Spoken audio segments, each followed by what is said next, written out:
Komisi Pemberantasan Korupsi Selasa kemarin menetapkan Gubernur Sulawesi Tenggara Nur Alam sebagai tersangka kasus dugaan korupsi terkait pengeluaran izin usaha pertambangan. Orang nomor 1 di Sulawesi Tenggara itu diduga mengeluarkan izin usaha tambang nikel sejak tahun 2009 hingga 2014 di Kabupaten Buton dan Bombana kepada PT AHB yang tidak sesuai aturan. Sebenarnya seperti apa kasus izin tambang yang menjerat Nur Alam? Apakah ada kaitan antara temuan PPATK soal rekening gendut Nur Alam dengan kasus yang kini ditangani oleh KPK? Untuk membahas dialog bertema ini ada korupsi di izin tambang. Telah hadir di studio anggota Komisi 7 DPR Satya Widya Yuda. Ya, selamat malam Pak Satya. Terima kasih sudah bergabung sama kami hari ini. Sama-sama. Ya, pemirsa, sebelum kita lanjutkan dialog kita, Anda juga bisa berinteraktif dalam program ini dengan menghubungi nomor telepon seperti yang tertera di layar televisi Anda. Wakil Ketua KPK Alexander Marwata memastikan penetapan tersangka Gubernur Sulawesi Tenggara sudah melalui proses penyelidikan secara terbuka. Menurutnya persoalan perizinan menjadi titik paling rawan praktek korupsi. Dari catatan KPK saat ini masih ada 3.800 perizinan tambang yang belum tuntas dan bersih di berbagai daerah. Kita tidak menangkap Gubernur Sulawesi Tenggara, tapi melalui proses penyelidikan yang dilakukan secara terbuka berdasarkan laporan dari masyarakat. Kembali lagi, kita ini sangat tergantung pada informasi yang diberikan oleh masyarakat terkait dengan terjadinya tindakan kecurangan atau tindakan korupsi dari negara di daerah-daerah. Itu salah satu hasilnya bahwa setelah kita kembangkan, kita lakukan penyelidikan, ternyata memang ada indikasi korupsi yang sangat kuat dan kemarin sudah kita dapat sebagai tersangka. Nama Gubernur Sulawesi Tenggara Nur Alam sempat mencuat di tahun 2012 lantaran disebut sebagai salah satu kepala daerah pemilik rekening gendut.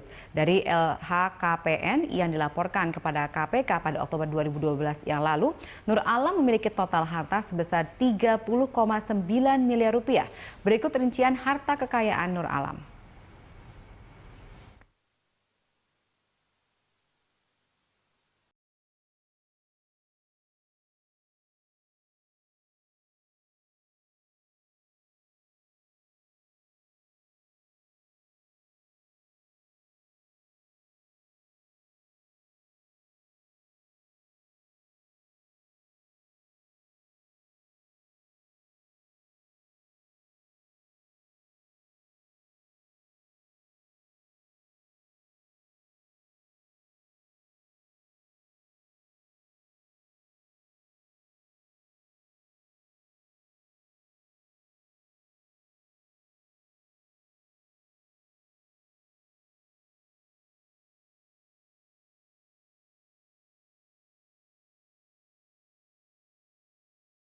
Langsung saja kita mulai dialog kita malam hari ini, Pak Satya. Lagi-lagi seorang gubernur menjadi tersangka dalam kasus korupsi dan dalam hal ini adalah izin usaha tambang. Apa pendapat Anda? Ya, kita harus menyadari ya memang ada kewenangan-kewenangan yang diberikan kepada kepala daerah sesuai daripada Undang-Undang Nomor 4 Tahun 2019, Undang-Undang Minerba. Walaupun sekarang dalam proses lagi dilakukan revisi ya.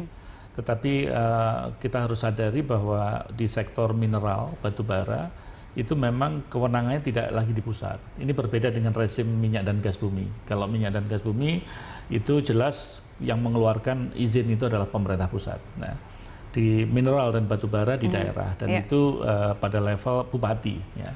Nah, namun demikian, pada tahun 2011 atau tahun 2012, dilakukanlah penertiban ya, di dalam bupati-bupati mengeluarkan surat izin karena ditengarai banyak sekali yang governance-nya kurang ya, karena kepatuhan terhadap norma-norma pengelolaan mineral batu bara itu tidak sebagaimana yang diharapkan.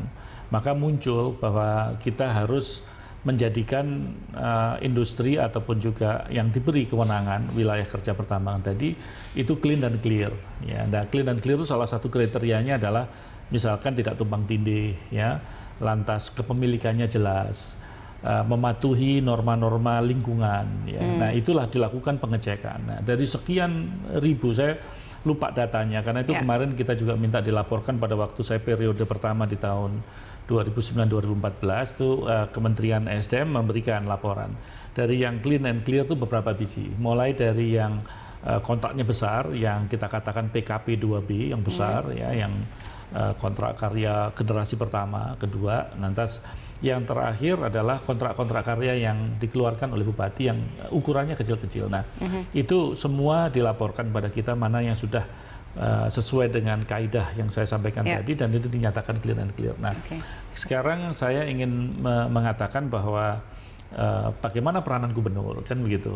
Ya, gubernur itu diberi peranan apabila kewenangan mengeluarkan izin yang antar kabupaten. Jadi tadi kalau kita lihat di pemberitaan sebelumnya kan itu ada meliputi Kabupaten Buton dan Bombana, kan ada 2 kabupaten. Nah, justru karena 2 wilayah, makanya kemudian izin yang mengeluarkan gubernur. Maka gubernur yang mempunyai kewenangan. Tapi kalau ada di 1 wilayah, maka itu yang bupati, berwenang bupati itu langsung bupati. ya. Tetapi ingat, itu kemarin agak seperti ada moratorium gitu, tidak boleh mengeluarkan sampai semua di bawah kewenangannya itu dinyatakan clean and clear gitu. Nah, sekarang ini kan 1 dari 3.000-an yang kasus yang belum CNC tadi, clean and clear tadi ya oleh KPK. Nah, tapi kalau kita lihat kan memang sebenarnya undang-undangnya memperbolehkan gubernur untuk memberikan izin tersebut kalau memang tadi melibatkan 2 kabupaten atau lebih begitu ya. Nah, tapi di sini ada suatu yang terjadi di mana ada aliran imbal balik sebagai kickback gitu istilahnya kepada gubernur dari perusahaan itu. Nah, apakah aturan itu yang dilanggar? Tidak, kalau menurut saya ini 2 hal yang terpisah ya. Kita melihat sistem pemberian izin ya yang diamanahkan oleh Undang-Undang Minerba kepada seorang kepala daerah.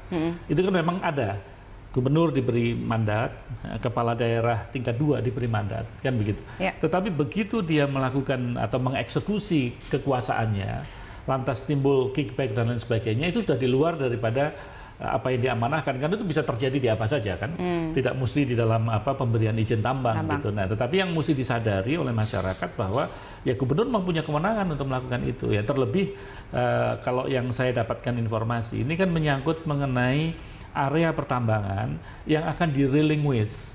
Ya, itu sebetulnya milik daripada PT Inco. Ya, PT zaman dulu, kalau sekarang Vale itu PT Inco. Itu kan dia memiliki ratusan ribu hektar. Lantas sesuai dengan amanah Undang-Undang Minerba Nomor 4 2009 itu, mineral itu maksimum cuma 25.000 hektar. Nah, sehingga dari sekian ratus itu kan harus dikecilkan. Nah, itu mungkin ada di dalam 2 kabupaten tersebut. Nah, tetapi itu yang mesti diingat bahwa perusahaan yang memegang lebih besar daripada 25.000 tadi ditanya sama pemerintah, Anda mempunyai investasi jangka panjang atau tidak? Ya. Kalau misalkan dia bisa mempresentasikan bahwasannya dia bilang bahwa 25.000 tidak cukup, saya sudah mempunyai plan untuk melakukan pekerjaan-pekerjaan ini hingga katakan 10 tahun ke depan atau 15 tahun ke depan, dan luasannya tidak lagi 25.000 menjadi 50-70. Itu kewenangan di pusat. Jadi pusat ya memberikan izin kepada PT tersebut untuk merelinquish sebagian. Nah, atau yang kedua itu apabila PT tersebut ya, dalam hal ini PT Inco begitu, dia mengatakan bahwa saya sudah tidak ada minat investasi di daerah yang disinyalir menurut dia depositnya rendah atau tidak ekonomi. Nah, itu otomatis dikembalikan. Ya, dikembalikan kepada negara. Nah, di sini letaknya hasil daripada relinquish tersebut dikeluarkan izin baru. Ya kan, nah ini mekanisme pemberian izin baru begitu sudah mencakup 2 kabupaten, gubernur mempunyai peran di sini. Nah, jadi sebenarnya kalau secara undang-undang dia tidak melakukan pelanggaran karena memang izin itu memang haknya. Berbeda kalau misalkan dia tidak punya hak, tapi dia mengeluarkan izin. Nah, itu kan ada pelanggaran dari sisi prosedur perundang-undangannya gitu. Oke. Nah, tapi kan sebenarnya kalau kita lihat ini sebenarnya di Orde Baru itu kan terpusat di pemerintah pusat ya. Makanya kemudian pada saat reformasi kemudian ada semangat baru untuk membagi kekuasaan sehingga diberikanlah kekuasaan kepada tingkat sampai bupati begitu ya. Nah, apakah Anda melihat dengan adanya pembagian kekuasaan ini justru membuka peluang atau celah bagi terjadinya kasus-kasus korupsi seperti ini? Gini, kalau korupsi bisa di mana saja, bisa di pemerintah pusat, bisa juga di daerah. Tetapi yang mesti disadari kan kita belajar nih, kenapa revisi Undang-Undang Minerba Nomor 4 2009 itu terjadi. Itu salah satunya kan kita melihat kewenangan yang diberikan pada daerah. Pada waktu kita membahas revisi untuk Undang-Undang Panas Bumi, Ya, itu kan juga dulu dalam tanda petik sebagai pertambangan, walaupun itu sebenarnya bukan tambang, tapi masuk klasifikasi bahwa kita mengekstrak wilayah tertentu. Itu dulu kita serahkan penuh kepada tingkat 1, sekarang sudah ditarik ke pusat. Ya, kita ditarik ke pusat karena apa? Karena setelah kita amati, daerah tingkat 1 tidak mempunyai sumber daya manusia yang cukup untuk bisa mengevaluasi, untuk melihat, CNC ya, tadi betul. Itu, ya. Nah, sehingga itu terjadi di mineral batubara. Di mineral batubara itu kita misalkan ya, sebuah industri dia mendapatkan izin, dia harus melakukan AMDAL. Ya, ternyata AMDALnya karena keterbatasan orang dan lain sebagainya copy paste saja ya dari AMDAL yang sebelumnya. Nah, itu kan sudah menjadikan permasalahan tersendiri. Yang kedua, bahwa hasil daripada tambang, bukan hasil, akibat daripada tambang itu kan timbul perusakan lingkungan. Itu harus direklamasi ya. Maka kita sekarang ini di dalam undang-undang itu mensyaratkan undang-undang lingkungan hidup dan juga undang-undang minerba untuk memberikan dana reklamasi di depan. Itu maksudnya apabila dia lari ini dibuat, tetapi ternyata dana ini kecil sekali dibanding dengan kerusakan yang diakibatkan. Nah, itu kan menjadi permasalahan tersendiri pada waktu kewenangan kita kasihkan pada daerah. Maka ada aspirasi gitu, lebih bagus kalau begitu diawasi oleh pusat. Maka di dalam CNC tadi, peraturan CNC tadi sebetulnya kita mencoba untuk menarik kembali ke pusat, tetapi dengan tujuan baik. Jadi kalau sebuah industri yang sudah diberi haknya oleh bupati ataupun diberi haknya oleh gubernur karena lintas wilayah, lantas mereka tidak bisa mengelola dengan baik, ya, tidak bisa melakukan CNC tadi, ini wilayah kerja tidak boleh ditransaksikan. Jadi bisa dibayangin, dia punya wilayah kerja tapi tidak bisa ditransaksikan, kecuali mendapatkan persetujuan dari pusat.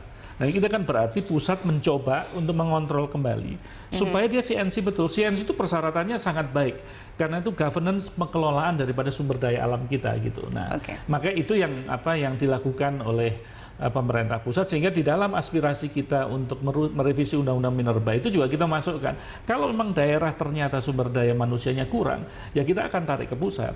Tapi apakah kalau dibawa ke pusat itu tidak ada korupsi, nah itu sesuatu yang berbeda ya, saya pikir. Baik, nanti kita akan bincangkan juga mengenai sebenarnya revisi apa yang sebaiknya dilakukan terhadap undang-undang yang sudah ada saat ini supaya mencegah terjadinya mungkin ketidakpastian ataupun tidak tercapainya CNC tadi di segmen berikutnya. Pemirsa, tetap bersama kami akan kembali untuk Anda.